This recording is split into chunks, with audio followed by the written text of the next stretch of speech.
There's a thing that claws on the inside of your eyelids when people do it. It's something that can feel like someone pouring bubbling hot raspberry coulis into your ear canals. It's the weapon of choice for the so-called Karens of the wild. It's the bane of existence for every customer-facing worker out there. It's the burden that every friend must carry when engaged in a friendship. It's the verbal equivalent of an acid bath. Now, we all do it. Your sister does it. Your favorite barista does it. Your letter carrier probably does it, especially around Sears catalog time. And that thing is complaining.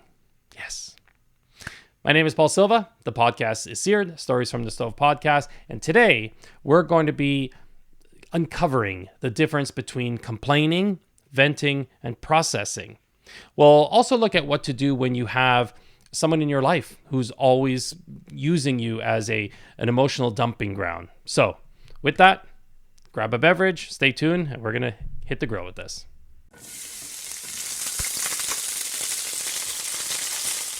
Well, look at what the cat dragged in. Adorable little you. Except that you're alive and not a half-eaten mouse or bird. Anyway, that's my awkward way of saying welcome to the podcast. You legend, you. I'm glad you're here. Spiritually, metaphysically, in all the ways, however way you show up, I'm really glad you're here. As of this taping, we are on January, 47th. Waiting for February to finally find its way into the fray. As I say that, I've been saying that a lot in the last couple of days, and people are like, why are you hating on January? I'm not at all, actually. January's been great. January has asked a lot of questions of me, and good questions. And these are the kind of questions I pose to you, my friendly viewer / listener. This is a time also when goals maybe start to dip a little bit. This is when maybe the newness and the shine of things that you've started, new habits and all that, may wane. And this is my invitation to you to catch yourself, think about what it is your goal is, and make the adjustments needed. Because this is important, right? People start off with a bang, and it starts to wane off, and then we step into the old stuff. And that's what you want. You don't want that. You don't want that. January was also great because it was my anniversary. It was 29th. 29th. I know. She stuck around. What can I say? So that happened. And just lots of really exciting things happening, at least for me personally in my business. Loving the podcast, loving, doing creative outlets. There's more to come. More to come. So it's not that I didn't enjoy January. It just feels like it's just very long. You know what I'm saying? Anyway. All right, enough of the chit chat. Let's dive in. That's why you're here. Now, this week's story is not really like a single story, as it is one of those where it's like a mashup of many moments I've seen as a chef, as a hospitality leader, and also I've witnessed as a customer many times, many times. Now, one moment does stand out, and this was as a customer. And this was at a Tim Hortons outside the city. And listen, the only time I'm going to Tim's is when I have no choice. To me, Tim's coffee, quote unquote, tastes like a brown crayon, like swished around in hot Windex. That's what Tim's coffee tastes to me. Their food is okay. The donuts used to be just heavenly. It's all gone downhill. I think some big, a Brazilian company bought them years ago. It hasn't been the same. But the only reason Tim's exists is because of the nostalgia factor. But I really try to stay away from Tim's. And I know people say, oh, you're a coffee snob. No, I just like coffee. I don't know what that beverage they give at Tim's. Anyway, so at a Tim's, and in line, and the gentleman ahead of me, older gentleman, was talking to the Tim's employee, younger man, and it was just the typical, hey, how you doing? Hey, how you doing? Now, here in Ontario and Canada, and I'm sure it's the same in the States, maybe other parts of the world, but when you say how you doing, it's not really a question. It's just a greeting. It's just, you don't expect much. You don't expect people to actually tell you how they're doing. Capiche? And this kid decided to tell this gentleman his problems. And it was more along the lines of, oh, long shift. Oh, I could be better. Like there was a lot going on, shorthanded, like just that kind of rigmarole. And it kept going. It wasn't like a little thing. And no, it kept going. It kept going. And at one point I was going to tell the kid, like, maybe, shush, that's enough. I think we got it. Right? Because he kept going and going. And the customer, you could see, like, regretted maybe asking this kid, but he really wasn't asking, right? And the problem is that this kid, he kind of broke the social contract of how you doing, meaning a bland and non-committal greeting. Again, it's just a greeting, but not an actual inquisition into your emotional state in any way. Anyway, that's not the whole point. But the point is, this young man was complaining and whinging and whining to a customer.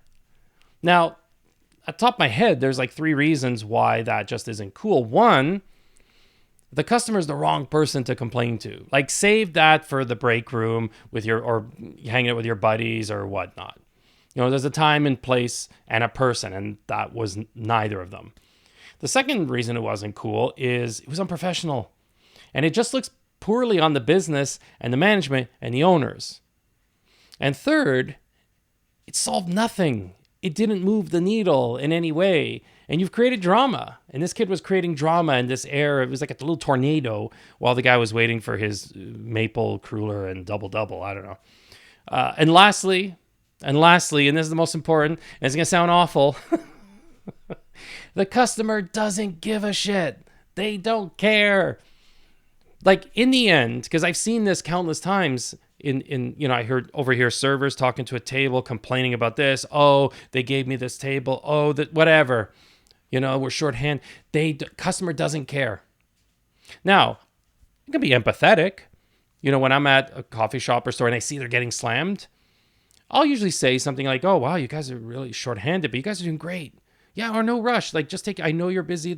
I try to give them a little support. And I see other people doing that too. But at the end of the day, no one cares. They paid for something. They expect something. In my business, I can't say, oh, my kid, but there's a certain point where people are like, okay, but, and that's kind of the same thing.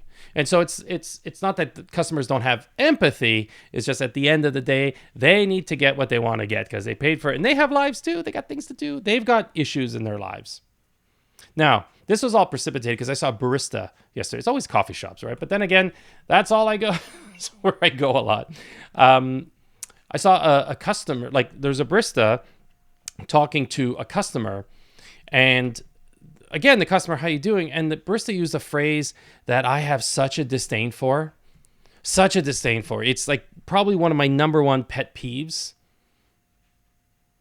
and phrases. And that is living the dream. I want to slap myself for saying that. Living the dream.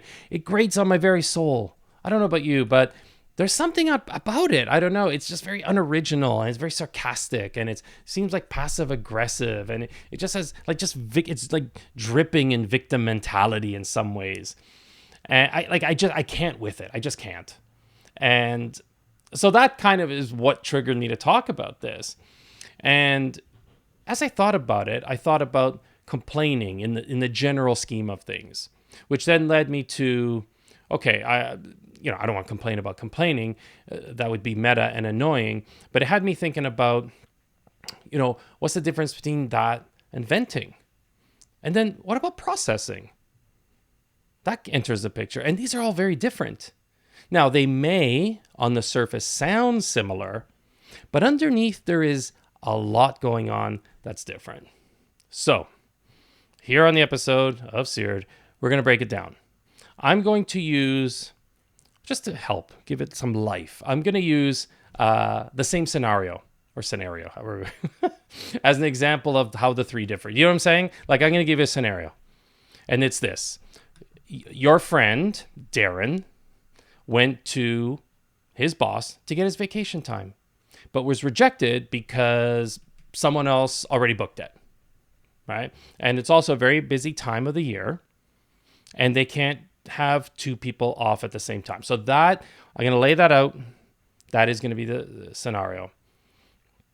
So let's look at complaining first. This is complaining. Can you believe it? They did it again. Again. What is it, you ask? Yeah, my asshat of a boss once again told me to go to hell when I asked for my vacation time.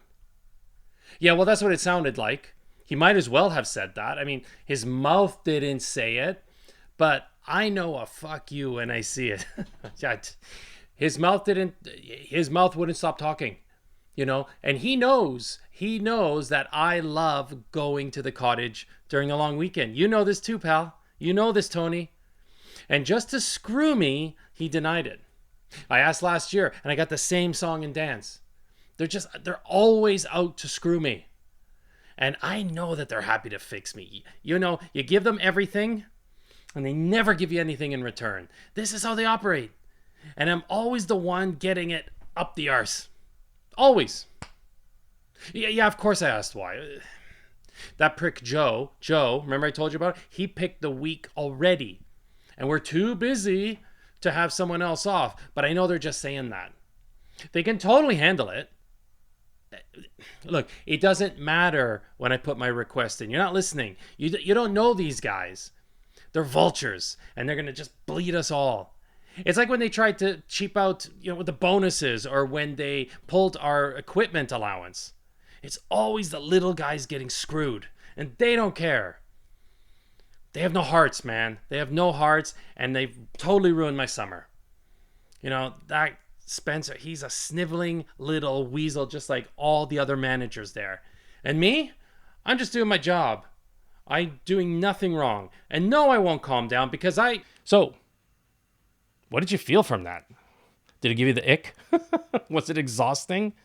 I bet it was. It felt like that even to me. I mean, if I heard that, I'd be drained. Now, you'll notice a few things in that share of Darren's. He's definitely in full victim mode. He's using absolute words like always and never.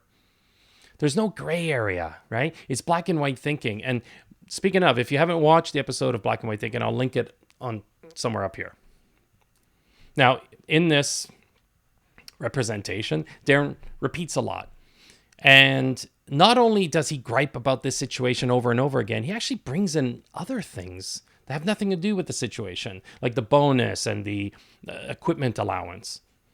He also doesn't respect or listen fully to what you, the listener, Tony, is saying, and is almost dismissive of your thoughts and suggestions. See, when you're complaining, you're not interested in solutions. You just want to blame everyone else while absolving yourself of any personal responsibility. And those are the hallmarks of complaining. And I'm sure as I'm saying this, you probably have a few people in mind.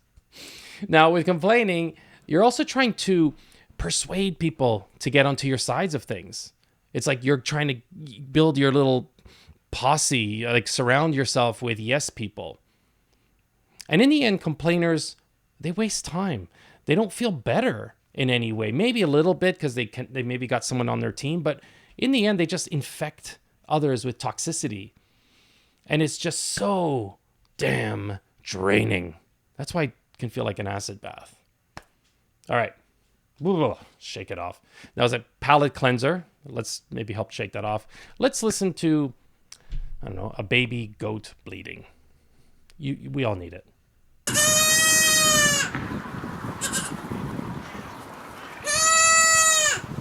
All right. Let's get into venting. Let's cue our handsome actor. Can you believe it? I got denied for vacation again. They said that Joe asked first, and they were too busy to have both of us out at the same time. They know how much going to the cottage with my family and my friends on the long weekend means to me. You know it. I mean, it's something I look forward to all year. Been going for years and years. It's the thing we do. And now that's been canceled. It feels like a punch in the gut, Tony. I feel like as if I don't get away, I'm going to lose my mind. It doesn't matter when I put the request in. What's done is done, it's done. But I wish they would change their minds. I know Spencer's doing his job, but I'm just so pissed off. Or maybe he's not doing his job. I don't know. I'm not sure even if I want to stay at the company anymore, Tony. I just want to be happy. And a happy employee is a productive employee, right? I don't know about other days. I'm not sure I even want to try. I'll probably just be setting myself for more rejection. And who wants that? Who wants that? It's not easy, Tony. Yeah. Thanks for listening, pal. There's a lot going on. I got to get that off my chest. Onward and upward, I guess. I don't know. Keep on soldiering. Living the dream. So what was your takeaway there? Did it have a different flavor than complaining? Did you find it just as draining? So with venting, you'll notice it's not so much blaming and pointing of fingers. You'll also notice that they are still not taking full responsibility for their part. They tend to use a few more I statements like I this, I that than the complainer, but there's still a lot of them and they. There's not as much vitriol or negativity. It's less heated, but there's still that pent-up energy present, right? Venting is more about that, really. It's just release. It's like turning the release valve, and it to me, it feels like it's more neutral in terms of it can feel like reporting in a way. It's not fully objective, of course, but it's like there's this need to spill it. It's more about hopelessness than victimhood. There's no real solution explored. Same with complaining. And now in this, situation, notice that Darren was a bit more open to what you, Tony, had to say. It was still a bit dismissive, but that's because they were just focused on expelling energy. When someone is venting, they feel better that it's out, right? It's like, it's a great relief. But they still feel that restlessness and hopelessness after. Venting, honestly, in the end, it's just about being heard, and that's all. So, shake it off a little bit more. Here we go. Maybe this time what we'll do is we'll listen to some baby chicks peeping. Ooh, that's gonna be good.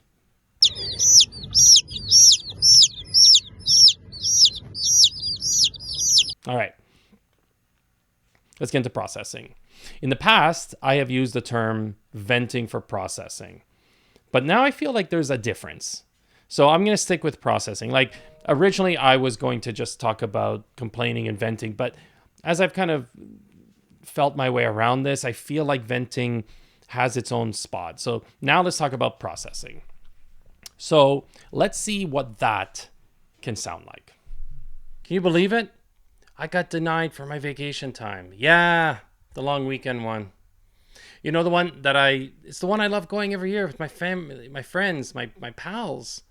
And I'm really disappointed and I'm just pissed off.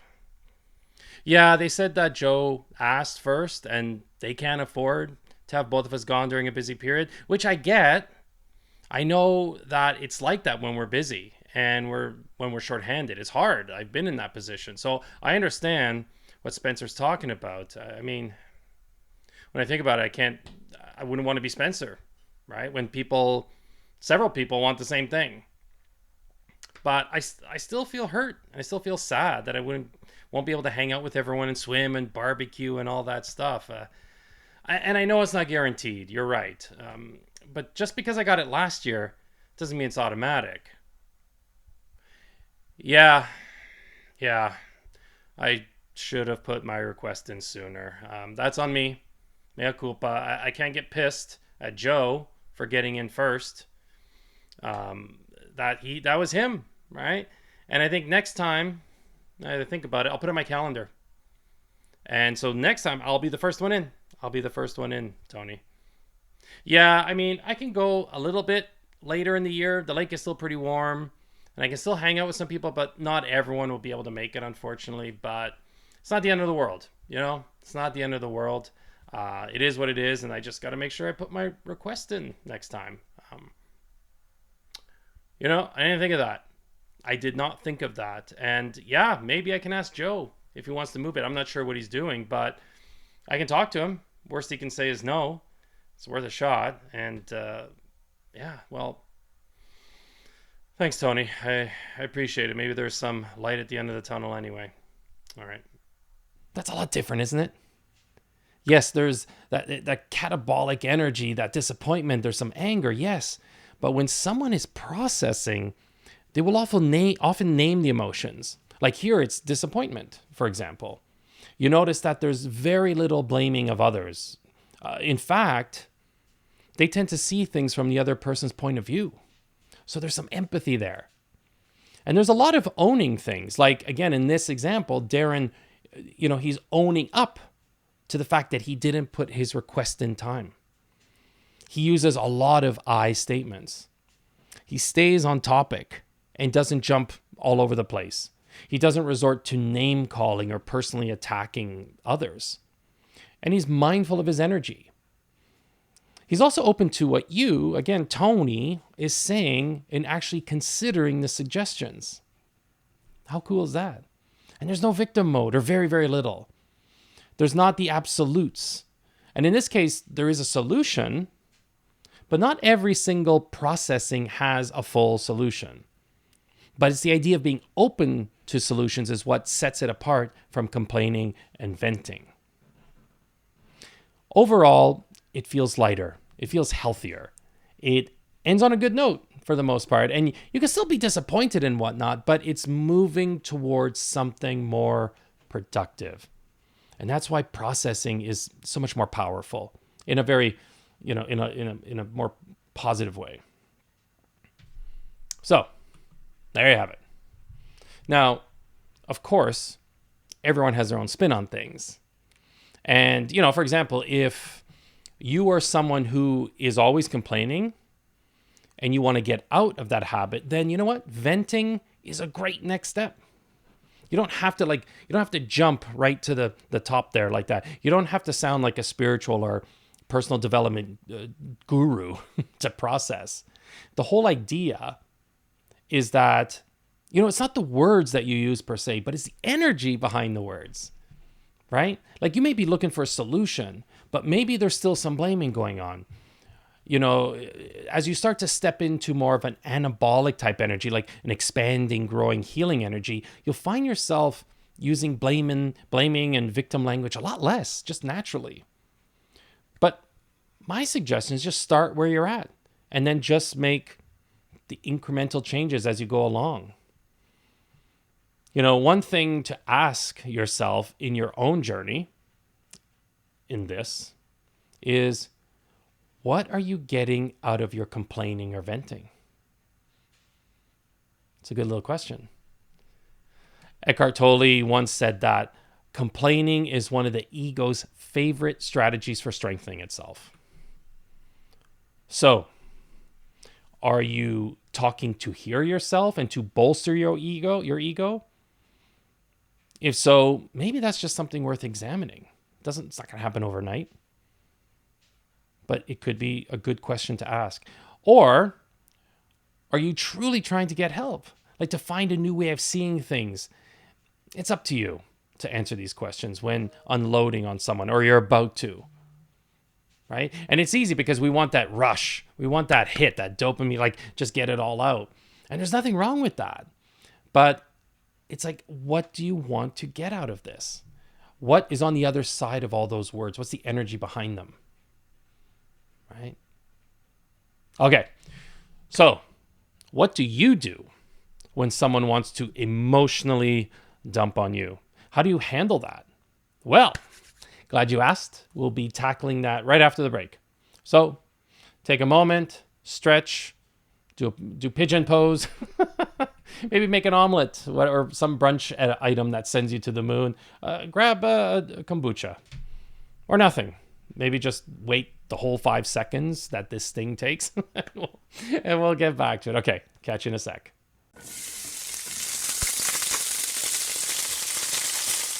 All right, welcome back. I hope that you are caffeinated and ready to rock, or whatever, hydrated. So what to do when your homie is loading up his dump truck, You can see it in the distance. He's ready to deliver a hot, fresh, steaming heap of dung your way. And you hear that beeping of the truck reversing. So what now? What do you do? All right, let's talk about what to do when someone is either processing, venting, or complaining. Now, I do want to say that this is from the perspective of like being a friend or a coworker or like a family member maybe or neighbor doing this. Now, if you're a leader and this is one of your direct reports or something like that's a little bit different, as there may be some legit concerns in there. And also, you just have to deal with it differently. And so that would be another episode. So again, just to confirm, this is coming from the place of someone, again, like a friend or a coworker, etc. So let's start with the easier one. This is processing. So when someone is processing, you may want to preface it with, and you would do this with all of them, frankly. You ask, do you want me to listen or do you want me to help you with this?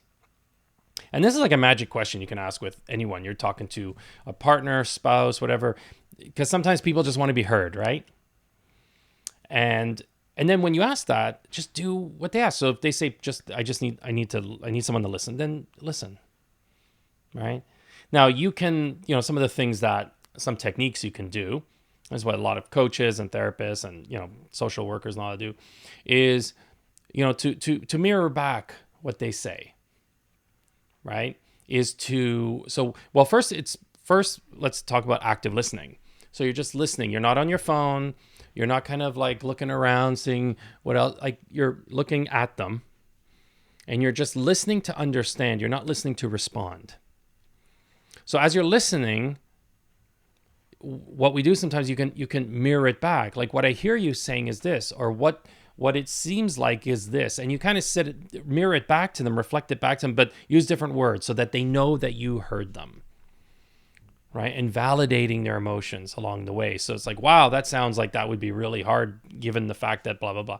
And you may want to ask a few probing questions along the way. Again, this is if, you can do this when, like if they're listening, like just every now and then you can pop this in. But if they're looking for solutions, yeah, absolutely. Ask lots of questions. Ask them to clarify, what do they mean by this? And it's really wonderful having that person to bounce things off of. That's coaching essentially is that. We may probe into other areas, but that's coaching. And by the way, listen, if you're looking to have someone to help you along with that goal, maybe that's flagging, or if there's something that you want to work on, hit your man up. This is what I do. This is my thing. You can find the show notes. You'll have all the information there if you want to check out how I help people do this kind of thing. All right. So that's processing. That's pretty straightforward. That's a lot easier, right? You just have to be there and just be open and happy to help. Now, when it comes to venting and complaining, now I'm going to put these together in the same category because both of them generally don't want any or very little input from the listener other than like yeah, that's right, or you give them hell, Darren, or yeah, they're assholes for sure. Like that's pretty much all they want to hear. But unless you're willing to do that and create that pattern of you being the accomplice, then here are some tips in dealing with a chronic complainer, someone who's always trying to dump on you. 1, change or redirect the conversation. So if they start chirping about work, and you've heard this a million times, you can say something like, yeah, it sounds really stressful there. Anyway, what plans do you have for the weekend? See that little redirect? Right? You're directing them to a topic that is either neutral or maybe something they really enjoy. And do it often as needed to let them know that you're not going to be, a part of their little pity party. The second thing you can do, and it's similar, is maybe you can offer a few words so that they feel that you're not ignoring them, but again, you're not adding fuel to the fire.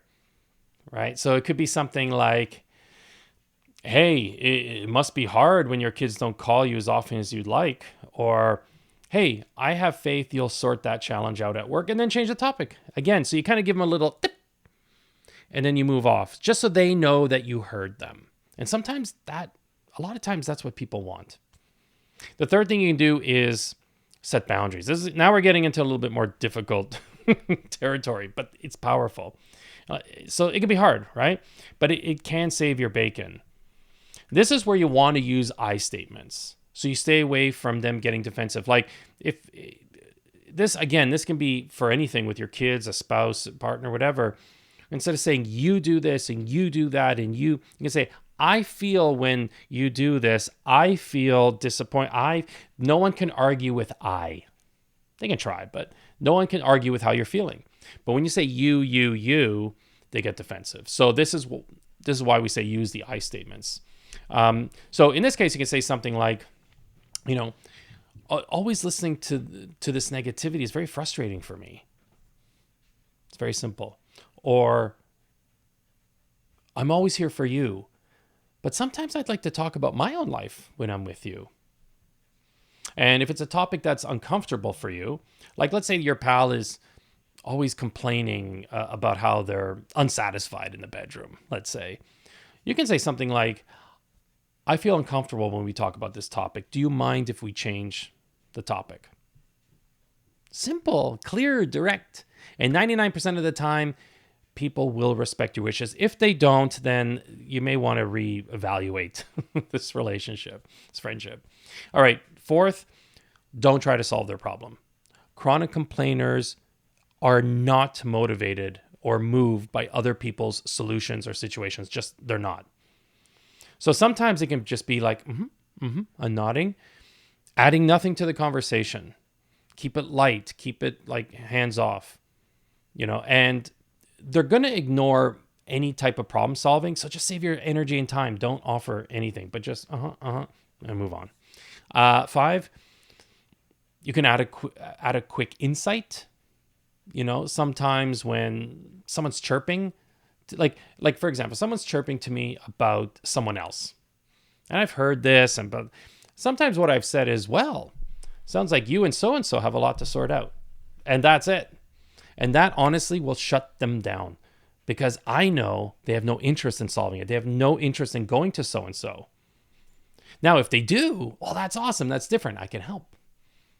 But it's just the way. Another thing you can say is like, if they're chirping again about maybe how their house is a mess or something, it's like, hey, I know a great cleaning service. If you're interested, I can send you their website. Now, again, if they're not interested in actually solving the problem, they'll just dismiss it and they'll go somewhere else. And if they are, cool, I'll give you the URL, right? But again, it's just giving that quick thing and moving on because again, they do not really truly want it solved. 6, in somewhat of a similar vein, don't try to cheer them up or tell them that it's not as bad as they think it is. You're just adding another steaming, heaping load on their truck to be dumped back on you. So don't. 7, lastly, if you're feeling brave or you've just had it up to here, you can wait until they're done and ask, do you want my opinion? And if they say yes, because most people will say yes, that's human nature, you can let them know your position. Truly, honestly, or you can say, I hear what you're saying, but I see things much differently. And that's that, right? Chronic complainers or venters, if you do these kinds of things on a regular basis, they'll get the message. They may get it right away, or it may take a while, or it may just limit what they say to you. And that's the goal. You won't be able to change them in many ways, but you can change how they interact with you. That you have control with all these tips. And the thing too, remember, chronic complainers, they're not bad people at all. They're not bad by any, quote unquote, bad by any stretch of the imagination, but they do need guidance. They can come across as annoying or disruptive or rude. But you can keep your cool and help them along the way. Remember that even chronic complainers sometimes, and this is why I talked about the leaders thing being different, sometimes they actually expose real problems and other legit issues. So just, give them a chance to explain, especially the first time. Definitely it's new, If it's something new that they're bringing to your attention, you're going to listen. But just if it's something that keeps coming back, just limit your exposure over time. Protect your energy. That's the whole point of this, is protect your energy. And I would add, have some empathy, right? That's what I said about the baristas and all that. It doesn't mean you're giving into them or you're letting them run roughshod all over you. It just means that you can see where they're coming from, but you still hold those boundaries. It's so important. Like we have people close to us who do want to share, they want to unload, they want to they just, sometimes people just want someone there. And that's the empathy part. I get it, but you don't have to be that one. You can help them. Maybe sometimes they don't know that they're complaining. Maybe they just feel like that. Maybe that's just what they know. And sometimes pointing it out to them can really correct them pretty quickly. I know I make it sound like correcting a dog. It's not, obviously not. But sometimes we just don't know what we don't know. And if someone's, we don't see the blind spot. And so sometimes I share this because this may be able to help someone that and also help yourself. So now, before it sounds like I'm chirping, I just want to ask, please, for your continued support by liking, commenting, sharing, or, leaving reviews for the podcast. I've been getting some lovely reviews and stuff. Thank you so much for all of those, guys. I appreciate it. It does make a big difference in who sees it. And that would help others who can benefit from this podcast. I appreciate any help you can offer. So thanks again. I want to thank you for being here again, my friend. It's so lovely having you. I have no complaints about you tuning in. Oh, that's awful. All right. With that, the kitchen's closed. Now scram.